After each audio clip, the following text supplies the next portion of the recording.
¿Tú no tienes el presentimiento a veces de que algo malo está, que algo ha pasado que no te encaja, que algo no es normal? A ver, le han robado al muchacho. Digo, pero abuela, ¿cómo van a hacer una cosa así la gente, por Dios?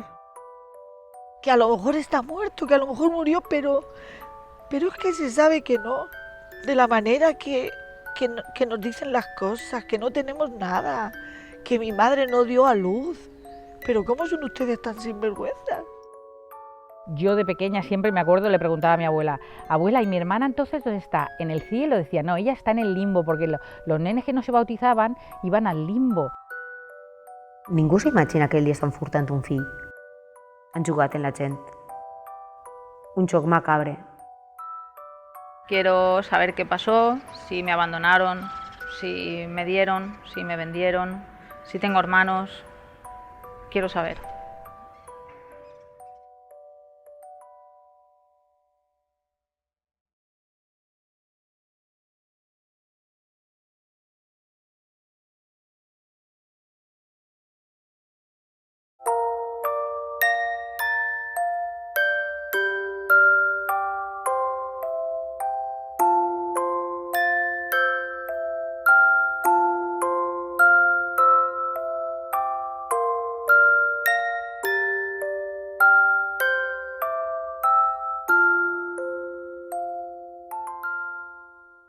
Ya en las cárceles franquistas que empiezan a detener y a encarcelar a miles de mujeres, no solamente en las cárceles, en la institución que ya previamente existía, sino a encerrar a mujeres en conventos, en asilos, ¿no?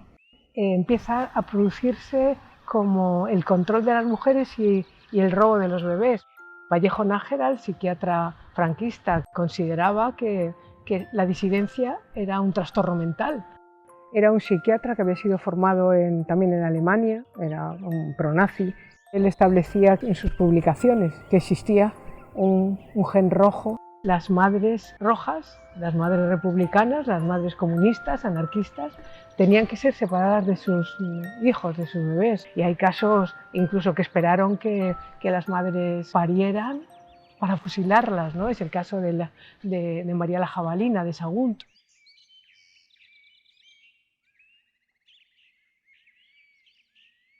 La jabalina és una jove d'ací, del port de Sagunt, que se n'anà a la columna de ferro i va ser ferida, a la setmana d'estar allí, torna.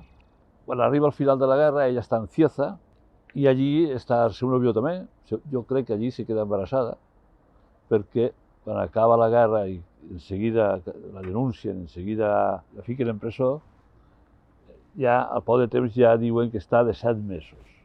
Entra a l'hospital, però ix sense el xiquet, o sense la xiqueta. I en canvi n'hi ha documentació dels arxius de la presó de dones de Santa Clara i la presó de dones, Secció Provincial de Dones, on està el registre d'entrada, soltera, hijos, sí, ¿cuántos? 1. Ja té el fill, el desembre del 39, gener del 40, els primers dies, i la fusellen en l'agost del 42, 2 anys i 8 mesos. Què ha sigut d'ell? Ho sabem, no ningú va parlar d'ell, no sabem res, seria donat en adopció, seria furtat. Tot aquest moment de què ha passat amb el fill està en un secret, no, en un misteri, millor dit.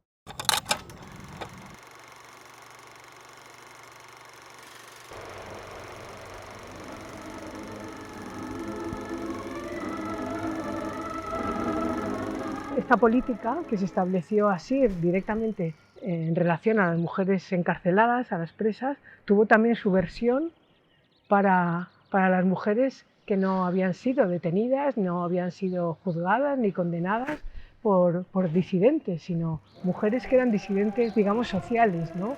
Lo que llamaban descarriadas, ¿no? Y en el año 41 se estableció una institución que existía previamente, pero había sido suspendida en tiempos de la República, que se llamó el Patronato de Protección a la Mujer. Lo que hacían era velar por la moral, y velar por la moral suponía que las niñas, las adolescentes de los 15 a los 25 años que no se comportaran del modo que el nacionalcatolicismo consideraba, podían pasar directamente, sin estar juzgadas ni condenadas, por la denuncia de un vecino, a veces de la propia familia, por andar con el novio por la calle, por emborracharse algún día, por ser malas hijas o tener un comportamiento bueno de adolescente tal vez, pues podían acabar en los centros de este patronato. Había también como congregaciones religiosas, como las cruzadas evangélicas, las adoratrices, las oblatas, que se encargaban de, bueno, en realidad, de recluir a estas mujeres y aquellas que estaban embarazadas, pues a sufrir las presiones para que abandonaran a sus bebés.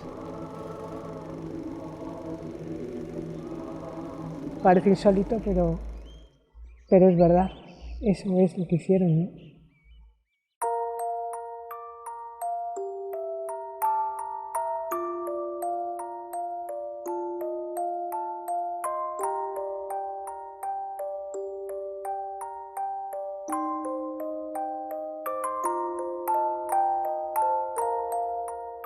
Dentro de una dictadura empieza a haber unas ciertas mejoras y los partos empiezan a dejar de realizarse en las casas, empiezan a realizarse en los hospitales, en las residencias, hay más clínicas y es entonces cuando empieza a haber robos también en las clínicas privadas, en las clínicas públicas. Casi todas eran madres de pueblos de la provincia que venían a dar a luz, indicadas por su ginecólogo del pueblo, tienes que ir a dar a luz al hospital de Alicante. Familias vulnerables y donde la figura de un médico, de una monja, te decían tu hijo ha fallecido y aunque no lo vieras, y en aquella época yo creo que por una mente sana no pasa pensar que tu hijo te lo están robando. I els patrons això sí que se repetixen, i se repetixen així, en València, en Alacant, en Madrid, en País Basc, on vagis. Moments en els que hi havia menys treballadors, moments en els que pot ser que siga època de vacances, com pot ser un agost, el regalito de Navidad, per a Sant Josep, el Dia del Pare. Los años 70 fue tremendo, tremendo, tremendísimo. También en los 60, pero claro, cuanto más atrás esos padres ya mayores y ya no han buscado, o tantos que murieron o que siguen viviendo creyéndose que sus hijos murieron de verdad.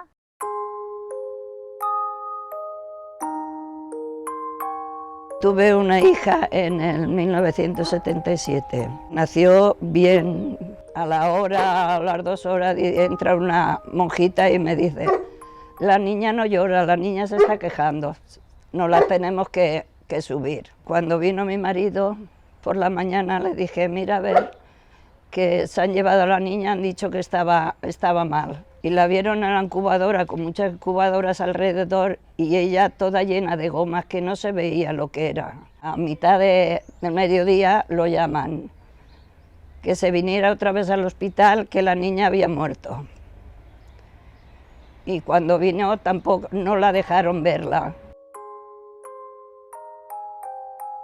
Me dijo la monjita, como tienes otro niño, hazte cargo de ese niño y que te se vaya, porque para tener una hija que está mal y tú eres joven puedes tener mal. Y yo pues me lo creí, pero claro, salí con el dolor de que yo no había visto a mi hija.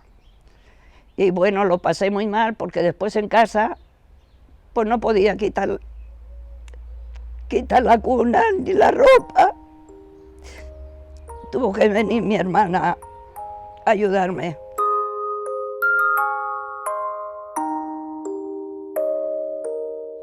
Mi hijo nació el 3 de julio del 1980, lo tuve conmigo 2 días. Nació el día 3 y el día 5 se lo llevaron a hacerle la prueba del talón. Y ya no lo volví a ver más. No le dejaron verlo a mi marido en todo el día.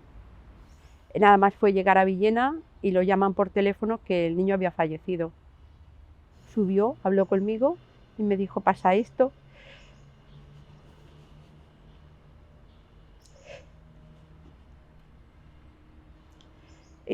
Si quieres, ¿lo dejamos o qué quieres? Le dije, pues lo enterramos. Y me dijo, vale, pues no nos dejan ni llevárnoslo a Villena.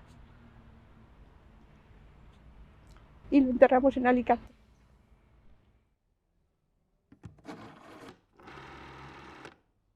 Luego una señora me llamó a los 8 días de yo estar en casa, ¿eres Laura? Y le dije, sí. Dice, pues investiga que tu hijo no está muerto. Y colgó. Fuimos al cuartel de la Guardia Civil, que era entonces, y nos dijeron, eso no, eso es porque está muy deprimida y tal. Y mi marido dijo, pues puede ser, porque está muy mal. A lo mejor la han llamado preguntándole otra cosa y pues sí puede ser. Hasta que a los 5 o 6 días lo llamaron a él a la fábrica, con la misma historia. Y entonces nos dijeron que era alguien que nos quería hacer daño, que si teníamos enemigos, que tal, y que cambiáramos el teléfono. Cambiamos el teléfono y el número de teléfono.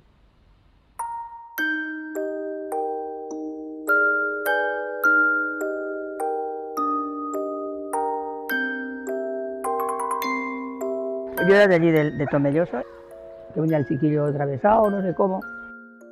Me durmieron y cuando me di cuenta ya estaba en la habitación con otras personas y ya ni me enseñaron el muchacho, ya ni, es que no vi nada, que era un chiquillo, pero ya está. Es lo que me dijeron, que era un niño, pero ni lo vi, ni me lo enseñaron, ni a mi marido tampoco, ¿eh? Cuando vino mi marido, dice que había nacido muerto, dice mi marido, dice, oye, pero ese chiquillo habrá que enterrarlo. Dice, mire, váyase tranquilo a su casa. Dice que eso, dice, no tiene usted que hacer nada. Eso lo paga la clínica, dice, porque bastante han perdido ustedes ya. Oiga, quiero ver a mi hijo, dice. Es que su niño ya se lo ha llevado. Claro que se había llevado ya. Porque me decía el médico, es un niño grandote, grandote, grandote. Por lo pequeña que es ella, hay que ver qué niño más grande tiene.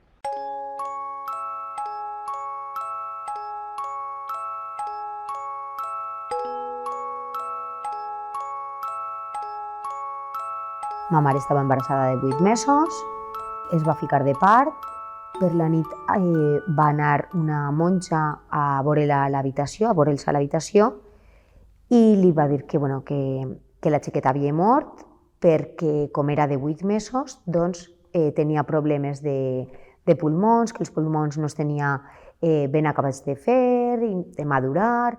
Sí que s'ho creuen, no dubten en cap moment que una religiosa els doni aquesta notícia. Va la monja, el médico y el cura y te dice, no tenga usted pena por este hijo y Dios se la ha llevado. Tiene usted 4 hijos, cuide a los demás, que esto es cosa de Dios. Demanen veure-la i els diuen que no se preocupen per res, que se queden en l'habitació plorant el que tinguin que plorar, que són joves i que poden tindre un altre fill, que el millor és tindre un altre fill, perquè així se'ls oblidarà o se'ls passarà el disgust que tenen en aquests moments per la pèrdua de la filla.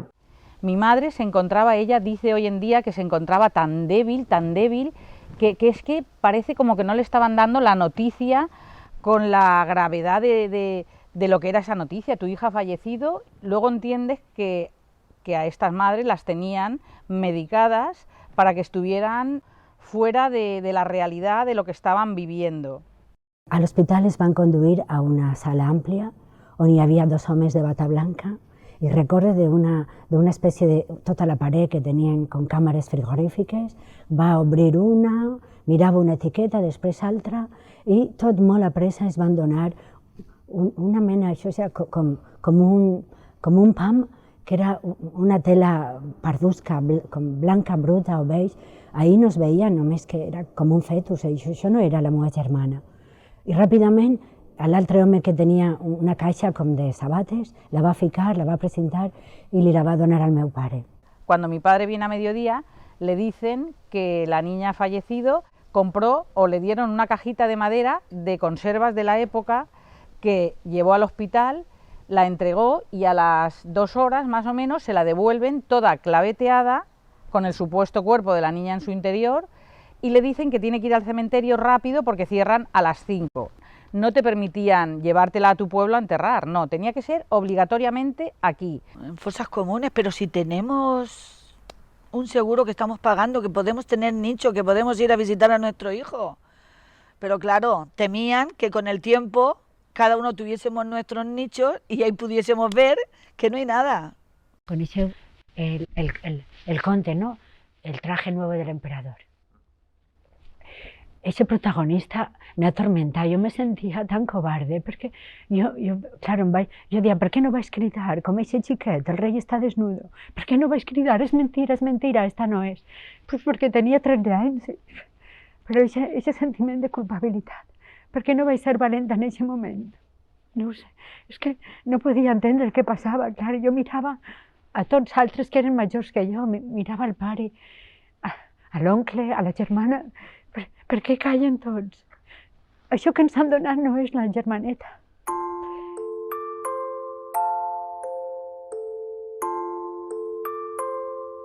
Mi historia empieza pues hace ya 10 años. A través de un comentario, una conversación entre vecinos, pues un cuchicheo, vamos, llegó a mis oídos de que era adoptado. Yo siempre me he sentido un niño querido, en fin, no tenía por qué sospechar de que no era hijo de mis padres. El problema es que me enteró con 38 años. Bueno, y a partir de ahí pues empieza mi labor casi de investigador privado, recopilando pistas y pidiendo documentación, hasta que no puedo tirar más del hilo y se lo pregunto directamente a mis padres.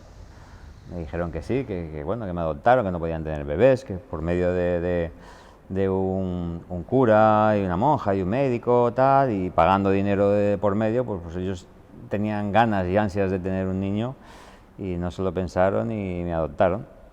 Pues ellos hablaron algo de 100.000 pesetas. En aquella época era prácticamente el valor de un piso.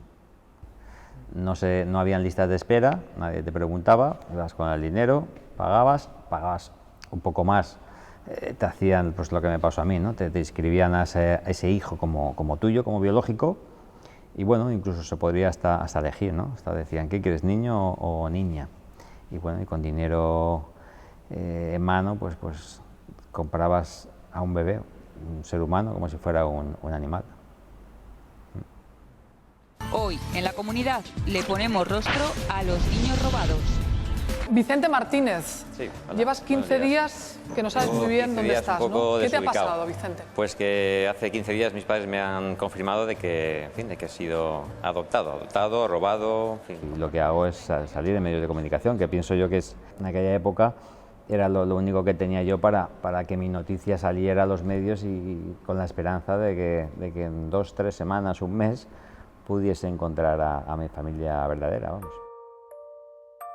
Y se lo tomaron muy mal. De hecho, dejamos hasta de hablarnos un tiempo.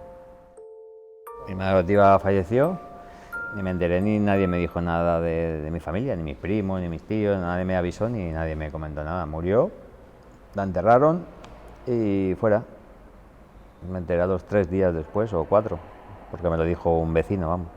Una vez que aparezco yo por casa y empiezo a mirar los papeles de la casa, la defunción, a arreglar todo el tema de últimas voluntades y demás, pues fue cuando me voy enterando de más cosas, ¿no? Me habían desheredado, vamos, así, habían ido a notario, me habían quitado de todo, habían roto todas las fotos que yo tenía de pequeño en casa, habían desaparecido, bueno, me las encontré más tarde en un armario, todas partidas por la mitad. Cosas mías de pequeño, ninguna, todo había desaparecido, o sea, no había ningún recuerdo mío en casa, como si yo ya no fuera de esa familia, ¿no? Mi madre, ella perdió 2 bebés. El primero era prematuro, pero era un bebé grande. Vivió 3 días. El último día, sobre las 10 de la noche, llegó una monja y le dijo que el bebé estaba muy malito, que lo iban a bautizar, y a las 6 de la mañana le dijeron que estaba muerto. El siguiente le dijeron que había nacido muerto el bebé. Era en un hospital de Alicante también. El primero fue en lo que era el 20 de noviembre, el Hospital General de ahora. Y el segundo fue en el Perpetuo Socorro. Médicos diferentes, pero misma situación. Y le dieron también otra caja una caja cerrada. Y nadie vio al bebé dentro ni nada. Y ya después vine yo.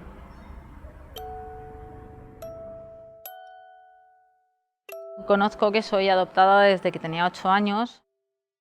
Mi madre estaba en el hospital después de haber perdido 2 hijos. Estaba ingresada porque ella era diabética y estaba llorando. Entró el médico, el endocrino, que la trataba. Y le preguntó qué le pasaba y le dijo que siempre estaba enferma, que ella no quería vivir porque quería tener un hijo y ya se le habían muerto, si no tenía posibilidad de tener porque no lo veía. Entonces este médico le dijo que no se preocupara, que él le iba a conseguir un hijo o una hija. Entonces le puso en contacto con otro amigo de él, un colega, que ya había tenido una hija así. Mis padres fueron a Casa Cuna a recogerme las 24 horas conforme recibieron la llamada. Entonces es algo incoherente cuando reciben la llamada y les dicen han abandonado a un bebé en la puerta de Casa Cuna Santa Isabel y al día siguiente cuando van tienen que abonar 12.000 pesetas de gastos de parto. ¿Qué parto si yo fui abandonada?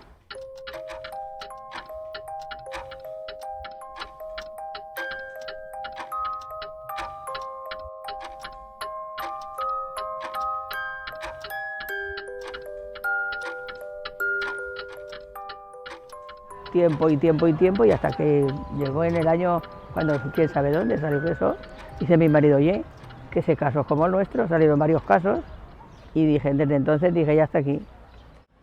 Y me fui a la clínica, y me dicen que hay baño y ya no está en aquella clínica. Yo enseguida, desde entonces estoy buscando lo que no lo voy a encontrar nunca, porque esto es así. Me casé con 25 años, iba a hacer 26. Y mi marido 30, en lo mejor de nuestra vida, y nos chafaron por la mitad, de verdad. En el cementerio me han dado unos papeles como que mi hija está en la fosa común, pero allí no hay nombre ni hay nada. Me dicen ahí encima del césped, en este lado es donde enterraron a tu hija, no sé nada más. Lo único que yo voy al cementerio a ponerle flores a mis padres. Y paso por el lado ese, pero lo miro, pero ahí solo hay césped. Casi todos, menos los que están enterrados de verdad, que tienen su lapidita. Los demás, césped. ¿Dónde pongo las flores? Pues no. Quieren sentirla como que vive ella, no como que está en el césped.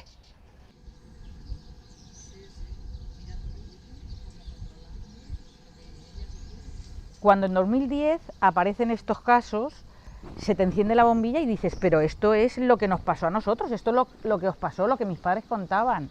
Pedimos en el hospital la historia clínica de mi madre y con el tiempo te responden que no hay tal historia, pues porque hubo riadas en tal año y se estropearon muchas historias. Y luego, por último, venimos aquí al cementerio a pedir la licencia de desenterramiento. Lo que pasa que en el lugar que tiene que poner el nombre del facultativo que certifica esa defunción, lo que han puesto es el nombre de mi padre, con lo cual no tienes ningún dato ni detalle de nadie que tuviera que ver con aquel nacimiento ni aquella defunción. Tenía documentos, bueno, y tengo, que en algunos lo operaron de un pulmón, en otros que estaba rota la máquina de hacerle los rayos y no pudieron hacer los rayos y entonces se les fue. Luego tengo otro, que pone que ha muerto de una insuficiencia respiratoria y tengo otro que ha muerto de un infarto. Yo tenía 2 habitaciones, nunca me cambiaron de habitación. Tenía la 103 y la 105. Incluso estuve hablando con una niña, con una madre que le dieron un cojín, entró al hospital donde yo entré, donde a mí me lo hicieron. Dijo que había ido al hospital con un cojín y había salido al día siguiente con una niña. Ahí entendí por qué yo tenía 2 habitaciones. Yo nunca estuve en la otra, a saber quién entró con mi nombre. Estoy buscando a mi hermana melliza, que falleció con 6 meses. Hipotéticamente falleció con 6 meses.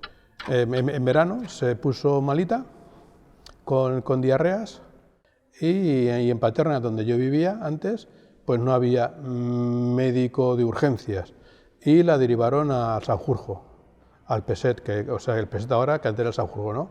Y ese mismo día se murió de meningitis contagiosa. A mis padres no la dejaron ver y le dijeron que se trajeran a ella al mellizo, que también estaría contagiado. Mis padres fueron ahí a casa, me vieron bien y no me llevaron porque me vieron bien, ¿no? Me estaba riendo, comiendo, no nos dan historial clínico, nos dan que ingresa tal día, creo que es el 29 de agosto, y fallece de toxicosis. Toxicosis no es meningitis contagiosa. Voy al cementerio, hablo con el encargado, le entrego la hoja, la mira y se pone: estas coordenadas aquí no existen. Le acompaño al encargado de cementerio, digo: aquí está enterrado, se pone: aquí no hay nadie. Aquí no hay nadie de esa fecha. Voy a la policía y digo: mira, al Grume, en el grupo de menores. Y empieza él a mirar hojas y se pone: Paco, tú sabes, aquí ha aparecido un papel tuyo. Digo: ¿cómo que ha aparecido un papel mío? Se pone: aquí consta que tú estás muerto también. ¿Cómo que estoy muerto? ¿Qué pasa? ¿Que ya tenían preparado mi adopción o mi robo para cuando fuera yo al hospital por cualquier motivo? ¿Ya tenían preparada mi defunción? ¿Se les ha olvidado romperlo? ¿Se les ha olvidado tirarlo? ¿Se les ha olvidado que puede ser que haya ido tu hermana y hayan dicho, oye, pues mira, pues está aquí la melliza, ¿quiere la nena Eimer del nene? I poquet a poquet pues, juntant totes les peces del puzzle. Documentació del part, després en registre civil demanar el legajo de aborto, que es diu, que realment no era un aborto, però se considera aborto sempre que o naixen morts o viuen menys de 24 hores. El permís per a soterrar estava datat un dia abans d'estar registrada la mort d'ella. Fins que arriba un dia que jo demane en l'hospital tota la documentació. ¿Me podries aclarir de què va morir? I diu: sí, i ella comença a mirar i diu: és que no ho entenc, però per què dius que va morir? Home, perquè va morir? No, se'n va anar donada d'alta. Dius: no. Diu: a veure, quan mor, si mor un bebè, se fica en l'historial una creu, que se diu una cruz ponzada. I així no hi ha res. I això li ho tinc que traslladar a meus pares. He averiguat que la vostra filla no apareix com a morta. A meus pares se'ls va caure el món a terra. Mi partida de nacimiento es falsa, no soy adoptado, realmente soy un hijo falso, ¿no? Yo aparezco como hijo de unos padres que no son los míos. Busco al médico que firma mi partida de nacimiento, había fallecido, busco a la monja que es una de las intermediarias en mi adopción, también había fallecido, y el cura, que nos quedaba el cura, que es el amigo de la familia, pues me dice que él no sabe nada. Entonces, bueno, pues a partir de ahí, pues ya uno ya no sabe para dónde tirarlo. Los pocos casos que han salido en Casa Cuna, con las madres que hemos encontrado, siempre ha apuntado a eso, de que la madre ha sido coaccionada. Queremos que nos den nuestros papeles y conocer el nombre de nuestra madre. Nada. Dicen que allí no hay archivos. La actuación de la Casa Cuna siempre se ha enmarcado estrictamente dentro de la legislación que en cada momento estuviere vigente, acogiendo a dichas gestantes y a sus descendientes. Este instituto no ha conservado, ni tenía obligación de conservar, registros de las personas atendidas y acogidas por él mismo con anterioridad a la fecha en que cambió la legislación. Los juzgados y administraciones españolas han confirmado que dicha actuación era totalmente ajustada a derecho. Este instituto manifiesta que las falsedades o las medias verdades que, siempre con fines ilegítimos, se han vertido durante años contra él mismo, no han hecho mella en el cumplimiento de su misión superior, que es el servicio a nuestros hermanos más necesitados, concretados en las madres y sus hijos en el momento de su nacimiento.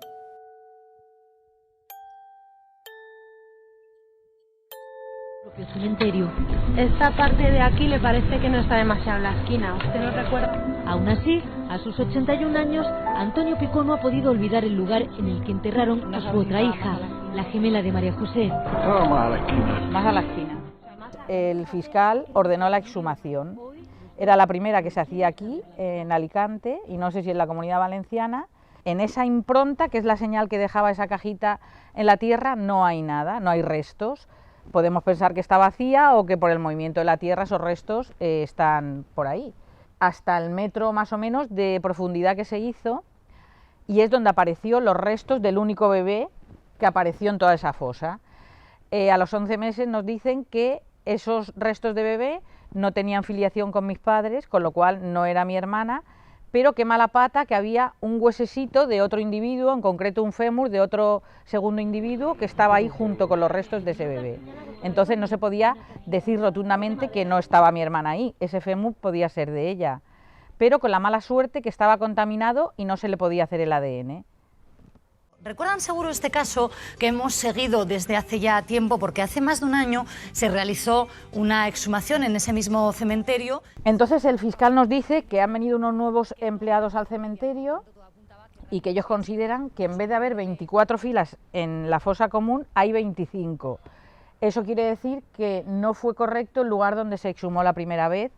Esa exhumación ya se hizo cerrada, con una minuciosidad extrema, hasta que se llega al lugar donde están las cajas de adultos. Los bebés se enterraban encima y ahí para nada estaba aquella cajita ni ningún rastro que pudiera decir que era mi hermana, con lo cual ahí sí que se demuestra que mi hermana no está enterrada. El fiscal se queda tan sorprendido como todos y me dice: ahora tu caso sí que va a pasar al juez.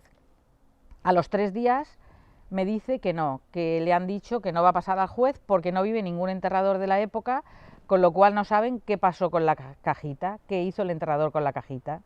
Y ahí se queda el caso archivado. Me parece que es tremendo, me parece que es tremendo. ¿Y para qué están los registros del cementerio? ¿Para qué están esas licencias de enterramiento, donde tienes todos los detalles de ese enterramiento, esas coordenadas y el punto exacto? Y donde mi padre, que vivió y fue testigo de aquel enterramiento, estuvo en esa exhumación y recordaba el lugar igual. ¿Cómo que no sabes lo que hizo el enterrador? Hoy podrían por fin saber la verdad. La verdad, pues para relevar el misterio de hace 31 años. Pero no quieren hacerse ilusiones. Llevan esperando más de 5 meses la autorización para hacer esto. Y saben que es solo el principio. Si se encuentra la caja y se encuentran restos, el siguiente paso es hacer una extracción de ADN. El hijo de Laura nació sano. Por el movimiento de tierra había cedido y les costó bastante encontrarlo, pero la primera caja que había era de mi hijo. Cuando la cogieron se desintegró, pero estaba... Y bueno, y la miraron y dijo, pues sí que es. Y cuando la abrieron, había una toalla y dijeron, bueno, pues ya lo hemos encontrado. Y abrieron la toalla y era todo esto de un brazo de un adulto. Todo lo que es. La mano, el codo, hasta el codo. Y dijeron que podía ser que el niño se hubiese colado para abajo. Y abajo había otra cajita, estaba vacía. Cogieron otra, tenía también una bolsa con muchos restos. Tampoco. Lo daban por vivo, pero que, bueno, si yo ese caso se cerraba porque el niño no estaba muerto. No hay cuerpo, no hay delito. Se acabó. Esas fueron sus palabras y sus gestos. Muy duro porque si te lo dan, sabes que estás muerto, no hay más. Sí, porque vale, está ahí, me he equivocado, pido perdón, pues lo que sea, si había unos gastos extras los pago, no pasa nada. Pero si no está, ¿dónde estará? ¿Qué ha pasado? ¿Qué no ha pasado? ¿Qué vida será la suya? Por ejemplo, Laura y yo hicieron las exhumaciones, se demostró que esos bebés no están enterrados. Y nos sentimos que, con respecto a los demás compañeros y afectados de la asociación, dice, fíjate qué privilegio los otros pobres por no reunir las condiciones de haber la persona que fue testigo de ese enterramiento, de no ser la cajita de madera, y esas condiciones no pueden haber exhumado y haberlo demostrado. ¿Y a nosotras de qué nos ha servido? No nos ha servido de nada. De saber que no está enterrada, de que nuestras sospechas son realidad. ¿Y qué? ¿Y dónde está la justicia?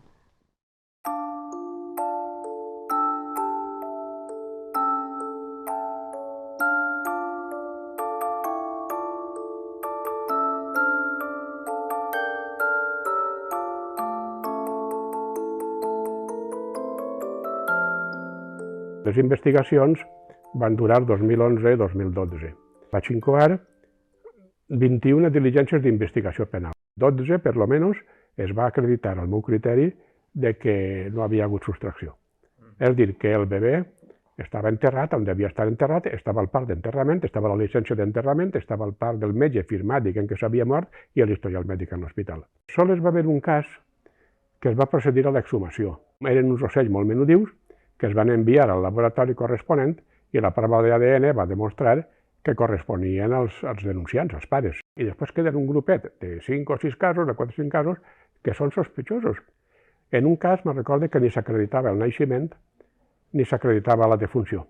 En altres casos costava part de la documentació, com que havia estat en l'hospital però no en el cementeri, o que havia estat en el cementeri però no en l'hospital, i tot això era raro, era estrany, demostrava irregularitats, però no se pot passar ja de més ahir. I després no s'ha acreditat irregularitat alguna en la conducta de ninguna persona que intervinguera en els parts. Ni jo no he trobat res de ninguna participació, ni de ginecòlegs, ni de monges, ni d'enfermeres, ni de comadrones. Vaig enviar a la Guàrdia Civil, també vaig fer investigacions sobre on estaven els historials de les clíniques el dia en què havien ocorrit els naixements. Tampoc va ser possible averiguar-ho. I a l'Ajuntament de Castelló li van demanar datos, i a la Diputació de Castelló també, a l'Obispat de Castelló i a l'Obispat de València. Van inclús investigar i va demanar a les parròquies per si cas costava l'inscrit en el llibre de batejos, i tampoc estaven. El cementeri de Castelló també va col·laborar molt. Quan venia un feto o una criatura abortiva d'un dia o dos, el que feien era, hi havia un lloc molt menudet que cabien soles 60 sepultures, i entonces els enterraven allí. Què passava quan s'omplia? Les sepultures es buidaven, es depositaven les restes en la fossa comú i els omplien en els nous que venien. Exhumats? I a on estan? A qui s'ha informat? A la família? Només hi ha un llibre escrit a llapis i conforme anaven traguent a la gent i apuntant al següent, anaven esborrant i apuntant al següent, esborrant i apuntant al següent. Quin dia se suposa que va ser exhumat el cos de la meva germana? Pues tal vegada seria el mateix dia que anaven a enterrar un altre. Vaig reunir-me en el soterrador d'aixòs moments. És que no havia sitio en el cementerio para todos, entonces tenía que ir sacando. Iba al osario y tiraba. ¿En qué osario? En el que estuviese más vacío. Claro, entonces una prova d'ADN és impossible de fer, a part d'això, que els ossos dels xiquets desfetos o dels xiquets acabats de néixer són molt dèbils, són quasi cartilaginosos i entonces es desfan amb tota facilitat. Hauria sigut impossible. Què podem fer ahir? Ja m'ho acabat. D'ahir que s'hagin tingut que arxivar. Ja no sols jo mateix, sinó en quasi tota Espanya, si no recordem mal. Se'ns va donant a tots una carteta on tots tenim els casos tancats. Tots per falta de proves. És que no m'ho puc creure. És que he investigat jo a nivell individual, particular, manejant-me, alçant pedres d'on no se podien alçar, i justament així que teniu totes les ferramentes per a poder investigar i fer una investigació com toca, i no ho heu fet. Clar que s'investiga, però s'investiga ja fins a un punt en què ja no se pot passar d'ahir. Podrien haver xiquets que els havien sigut robats? Pues jo no m'atreviria a dir que no. Podrien haver-los. Ara, demostrar-ho és una altra cosa. S'ha robat? Sí. Qui? Quan? A qui li l'han donat? On estan els llibres? A qui preguntem si s'han mort? Com poden demostrar que el xiquet que hi ha enterrat és el seu fill i és el que l'han robat? Estan en la fossa comú. No podem acreditar-ho, però haver sigut una gran satisfacció poder demostrar que efectivament, escolta, l'han robat i ahir té vostè a sa mare i a son pare. Per favor, que s'investigui a tots els que estan registrats que van néixer aquest dia. Però justícia no ha volgut. Sí, però això ja hauria que tindre un principi, un indici. És dir, no és fàcil portar a una mare i dir-li, escolta, que potser el seu fill no és de vostè. La Fiscalia fa la seva investigació i la seva investigació diu, això ha acabat en arxiu. I jo li diu, vostè si no està conforme no té ningú problema, no té més que anar al juzgat i dir, escolta, passa això, repetir el que m'ha dit a mi. I el juzgat inclou unes altres diligències. Poden inclús denunciar-ho ara i el juzgat que faria investigacions a veure si arriba a una distinta conclusió. M'alegraria molt haver-me enganyat. Esto pasó, las madres van muriendo, los médicos van muriendo, va muriendo todo el mundo, y esto se pretende que pase tapado y que esto no ha ocurrido nunca, y cuando se mueran todas esas personas, esto nunca habrá pasado. Incluso las alternativas que desde el Ministerio de Justicia se han establecido era otra vez una encerrona, ¿no? Al final, las pruebas de ADN tan fundamentales han sido caras, pagadas por las familias, por las mujeres que en muchos casos son muy humildes. Tenían, y eso se ha demostrado después, las pruebas de madres e hijas e hijos que estaban buscándose y resulta que no han encontrado coincidencias. Vimos que habían deficiencias que no nos convencieron, ¿no? A lo que es, estoy hablando de lo que es la asociación de afectados a nivel nacional. Entonces lo que optamos es buscar el americano. Y el americano, pues la verdad es que ha habido muchas coincidencias, muchos reencuentros. Porque en España te hacen 13 marcadores, 15, 21 o el mitocondrial. Y en Estados Unidos, por la mitad de precio, te dan 750.000 marcadores, hasta la mitocondrial. Pues la mitocondrial es, dijéramos, el cromosoma que pasa de la madre a los hijos. Y de la hija, a la nieta, a la bisnieta y todo, ¿me entiendes? Y ahí no hay fallos.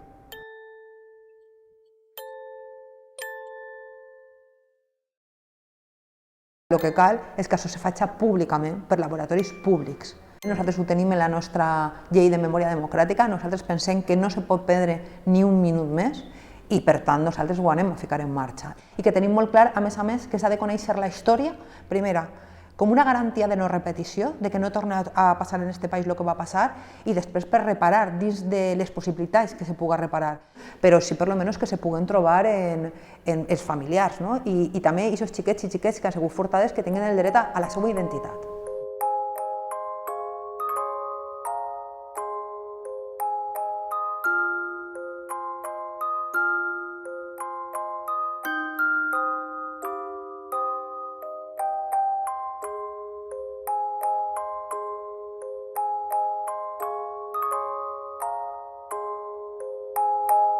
Jo vaig néixer un 14 d'abril del 57 en la casa de maternitat de Burgos, però jo vaig arribar ací a Alfafara, en el poble dels meus pares, de Pepe i Vicenta, vaig arribar el dia de l'Ascensió.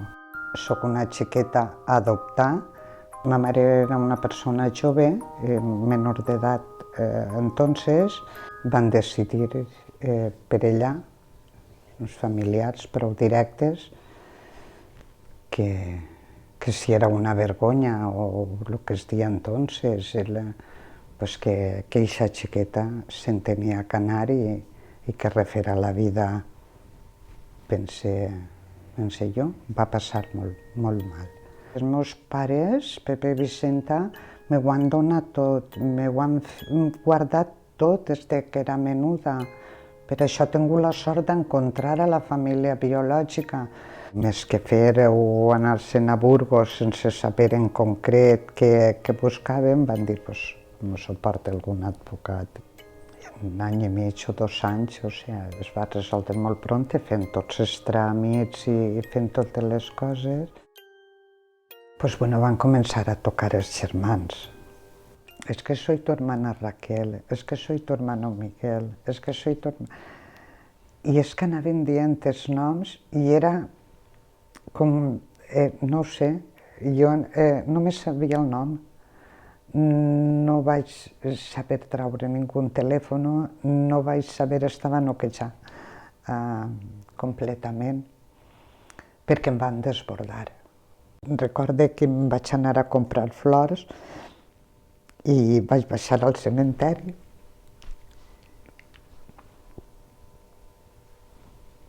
I les vaig posar als meus pares perquè sapien també que jo si havia estat 50 anys i ells em diuen que havien sigut 50 anys de felicitat mentre m'havien tingut a mi, que ara que jo ja no els tenia, però que sabia que anava a fer feliç a unes altres persones, que ja es comptaria la tornar perquè vam decidir, això era el 13 de desembre, I vam decidir ja que el Nadal el passàvem així, en la família d'ací, però que el segon dia de Nadal se n'anàvem a conèixer i a passar-lo en la família de Burgos. I la imatge ja era entrant, quan ja ralentix el tren que entra a l'andén, de veure una figura d'un xic, el meu germà Miguel, i veure a ma mare Cristina, vaig pensar que era ella soletes, caminant com per esperar l'eixida del vagó, la porta. No em soltava de les mans i això, i només sentia, ya me puedo morir tranquila, Raquel, que alegria.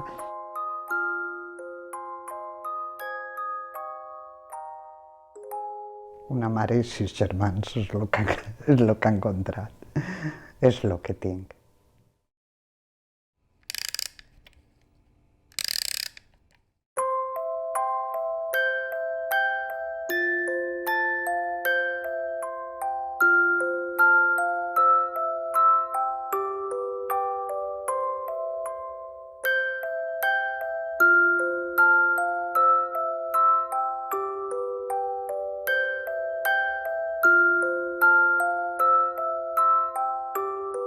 Yo voy a seguir buscando a mi hermano hasta que podamos, hasta que tengamos fuerzas. Toda la cuerda del mundo me queda mientras esté aquí. Una llamada, estoy esperando un día una llamada de alguien que me diga que está ahí.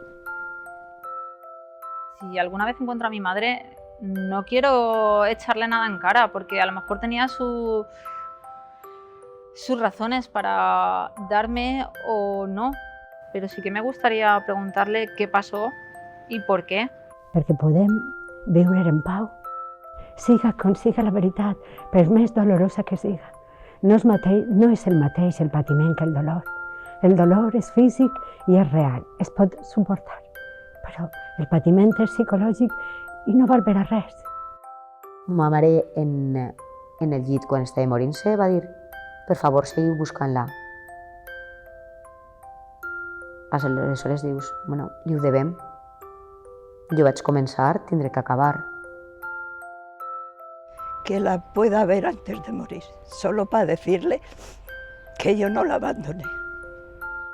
Todas las noches se lo pido al Señor, si hay Dios de verdad, que también eso ya pongo en duda. Si hay Dios de verdad, que me cumpla ese deseo antes de morir. Después ya me puedo morir tranquila.